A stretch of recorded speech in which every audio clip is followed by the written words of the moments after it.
Le bribat est un chausson feuilleté fait avec des feuilles de warqa, généralement de forme de triangle. Il peut être sucré ou salé. Il est souvent réalisé pendant le mois de Ramadan et d'autres occasions comme l'Eid par exemple.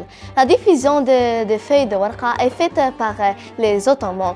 La classique pita de Moyen-Orient est accompagnée d'une préparation de viande, de poisson, de volailles. La pâte a été réduite au fil du temps jusqu'à arriver à la plus fine possible. La recette sucrée est constituée d'amandes, de gomme arabique, de sucre sémoule, de fleurs d'oranger et de cannelle.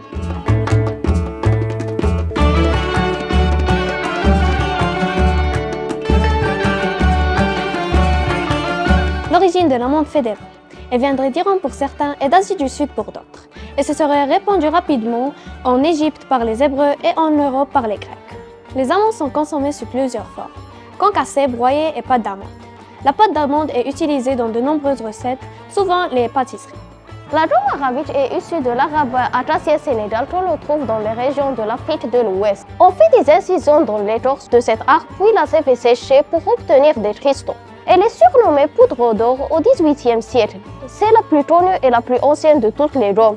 Les Égyptiens l'utilisaient pour la momification. On retrouve la dôme arabique dans les pâtisseries pour lier les éléments entre eux. La fleur d'oranger est une fleur blanche parfumée du Bigaradi. Il est originaire de l'Inde et de Chine et a été remporté en Arabie dès l'Antiquité. Les Arabes l'ont ensuite amené dans le bassin méditerranéen au IXe siècle. Elle est utilisée pour aromatiser les boissons et les pâtisseries, entre autres les brewats.